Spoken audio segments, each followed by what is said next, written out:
লক্ষ্মীপুর জঙ্গলে নানা রকমের পাখি বসবাস করত। সেই জঙ্গলের পাশে একটি ময়ূরও বসবাস করত। সে একাই বেঁচে ছিল ময়ূরটি। তার সঙ্গে যতগুলো ময়ূর ছিল সে অন্য জঙ্গলে তারা চলে গেছিল। ময়ূরটি যায়নি, এই জন্য তাকে এই জঙ্গলটি খুবই প্রিয় আর পছন্দ ছিল। পছন্দর কারণে ময়ূরটি এই জঙ্গলেই বসবাস করত। যখন বৃষ্টি হতো সে খুব নাচতো, তার ভিতরে খুবই আনন্দ হতো। একদিন খুবই বৃষ্টি পড়ছিল, সে খুবই আনন্দ ছিল আর নিজেই বলছিল, আরে কি সুন্দর, এমনি করে যদি রোজ বৃষ্টি হয় তাহলে কতই না মজা হবে। খুব আনন্দ পাচ্ছি আমি তো চাইছি এইরকম বৃষ্টি যেন রোজ হয়। আরে বৃষ্টিতে নাচার মজাই আলাদা। আর অন্যদিকে বৃষ্টির কারণে পাখিগুলো খুবই বিরক্ত হয়ে গেছিল, সে খুবই অসুবিধায় পড়ে গেছিল। রোজ রোজ বৃষ্টির কারণে তাদের খুবই অসুবিধা হচ্ছিল। এই রোজ রোজ বৃষ্টির কারণে পাখিগুলোর বাসায় জল ভরে গেছে।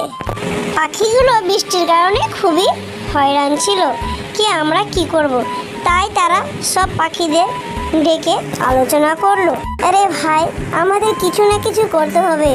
এই 15 দিন পর পর বৃষ্টি পড়ছে, আমরা খুবই হয়রান হয়ে গেছি। কথাটা তো তুমি ঠিকই বলছো, আমাদের করাই বা কি আছে, আমাদেরকে মেঘের সাথে কথা বলতে হবে। কেন কি এত বৃষ্টি যেন না পড়ে, না হলে আমাদের এই জঙ্গলটি জলে জলময় হয়ে যাবে। কি ময়ূর? আমি তো কিছু বুঝতে পারছি না, এই মোর কি করে হতে পারে? আরে ভাই মেঘের কোনো দোষ নেই, এর মধ্যে ময়ূর যুক্ত আছে।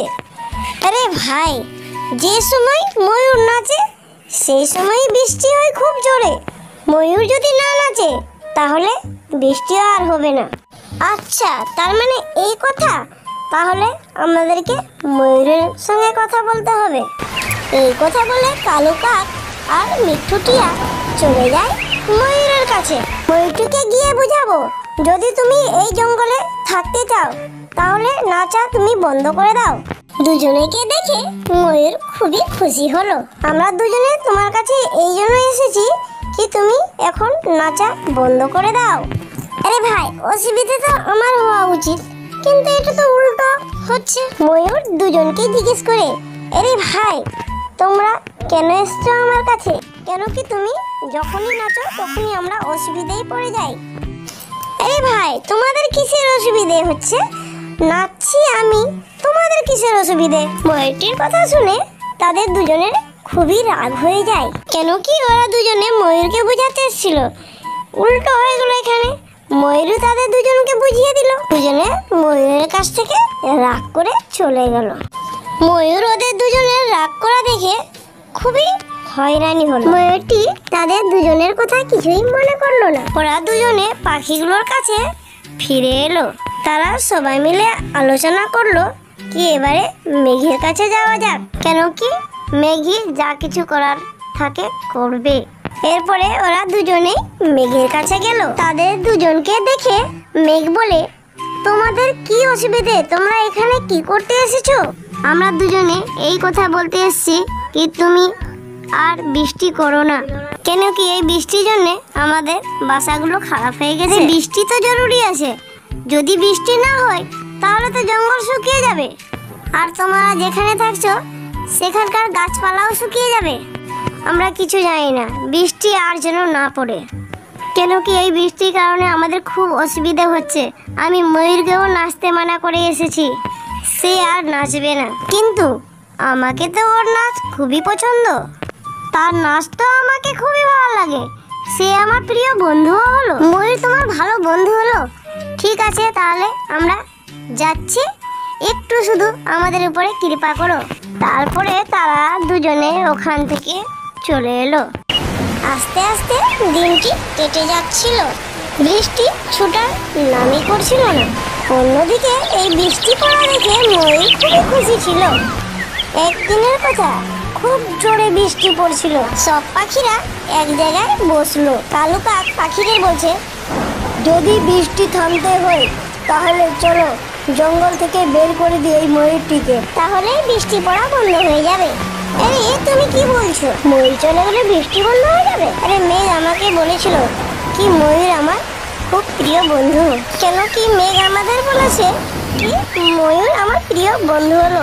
তাই বলছি ময়ূর যদি চলে যায় এই জঙ্গল থেকে তাহলে বৃষ্টি এই জঙ্গল থেকে চলে যাবে। তাই বলছি বন্ধুরা, এই ময়ূরকে এই জঙ্গল থেকে তাড়িয়ে দেওয়া উচিত।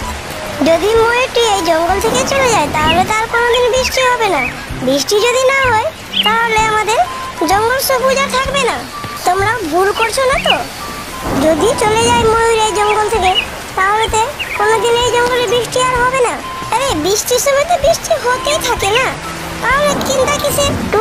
তুমি ঠিক করছো না। তুমি কিন্তু ময়ূরের পক্ষ নিচ্ছ। তুমি যদি ময়ূরের পক্ষ থাকো তাহলে তোমাকেও এই জঙ্গল থেকে বের করে দিব। এই কথা শুনে টুনি শান্ত হয়ে গেল। টুনি পাখির অন্য ঘরও নেই, ওই জঙ্গল থেকে ও যেতে চায় না। তার এই জঙ্গল খুবই পছন্দ প্রিয়। টুনি জানতো ময়ূর যদি জঙ্গল থেকে চলে যায় তাহলে জঙ্গলে হাহাকার লেগে যাবে। তারপরে তারা সবাই মিলে ময়ূরের কাছে গেল। বান্টি পাখি বলে ময়ূরকে, ময়ূর তুমি এই জঙ্গল থেকে চলে যাও। কেন যাব আমি এই জঙ্গল ছেড়ে? এই জঙ্গলে আমারও অধিকার আছে। এই জঙ্গলটি তোমার না, এই জঙ্গলটি আমাদের। কেন কি তোমার সব বন্ধু চলে গেছে, শুধু তুমি একা এখানে থেকে গেছো। তুমি এই জঙ্গল থেকে ছেড়ে চলে যাও।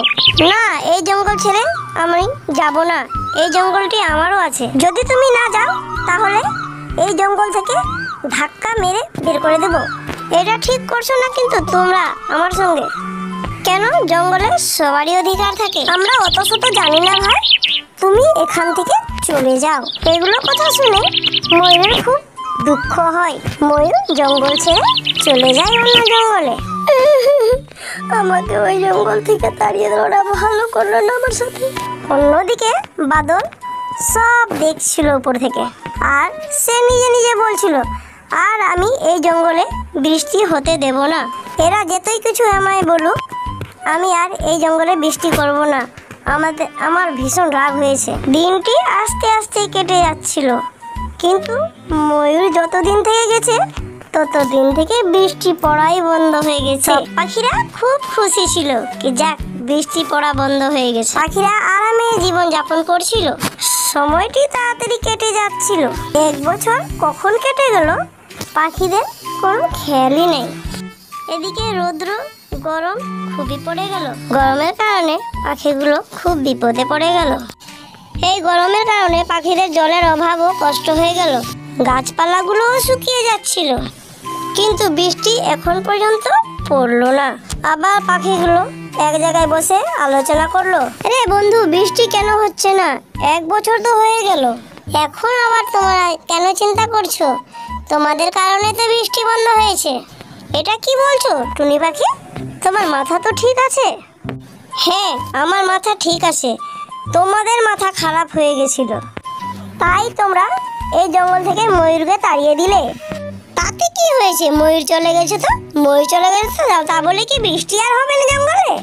না, হবে না আর বৃষ্টি। কেন, তোমাদের কি পুরাতন কথাগুলো মনে নেই?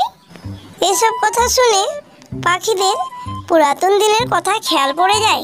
ওদের মাথায় বুদ্ধি আসে কি আমি তো বৃষ্টি না হওয়ার কারণে ময়ূরকে আমি এই জঙ্গল থেকে তাড়িয়েছি। তারপরে সব পাখিরা টুনি পাখির কাছে ক্ষমা চায় কি টুনি পাখি তুমি আমায় ক্ষমা করে দাও। আমার কাছে ক্ষমা চেয়ে কোনো লাভ নেই, আমাদেরকে যেতে হবে ময়ূরের কাছে ক্ষমা চাইতে। তারা সবাই মিলে চলে গেল ময়ূরের কাছে ক্ষমা চাইতে। কালো কাক ময়ূরের কাছে গিয়ে বলে, ময়ূর আমাকে ক্ষমা করে দাও, তোমায় আমরা অনেক অপমান করেছি, আবার তোমাকে জঙ্গল থেকেও তাড়িয়ে দিয়েছি, কিন্তু ময়ূর তুমি আমার সাথে চলো। কেন কি আমাদের জঙ্গলে বৃষ্টি পড়ছে না তুমি আসার পর থেকে? না, আমি তোমাদের সাথে যাব না, তোমরা আমাকে অনেক অপমান করেছো। যাই হোক তুমি আমাদের ক্ষমা করে দাও, যা শাস্তি দেবে আমরা মাথা পেতে নেব। যাক, তোমরা নিজের ভুল তাহলে বুঝতে পেরেছো, ঠিক আছে তাহলে চলো।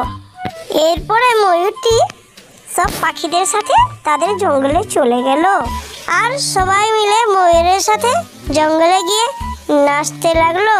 ময়ূরকে খুশি দেখে মেঘ খুব খুশি হলো। তার সাথে সাথে ঝমঝম করে বৃষ্টি পড়তে লাগলো। এসব দেখে সব পাখিরা খুশিতে মন ভরে যায়। তারা ময়ূরের সাথে বন্ধু হয়ে একসাথে বসবাস করতে লাগলো। তাহলে বন্ধুরা, এই গল্প থেকে আমরা কি শিখতে পেলাম? কি কারোর সঙ্গে খারাপ করতে নেই। কারো যদি তুমি খারাপ করো তো নিজেরই খারাপ হয়। বন্ধুরা, আজকের গল্পটি এখানে শেষ। গল্পটি যদি ভালো লাগে লাইক করবেন, শেয়ার করবেন আর সাবস্ক্রাইব করবেন। দেখা হচ্ছে আরেকটি নতুন গল্পের সাথে।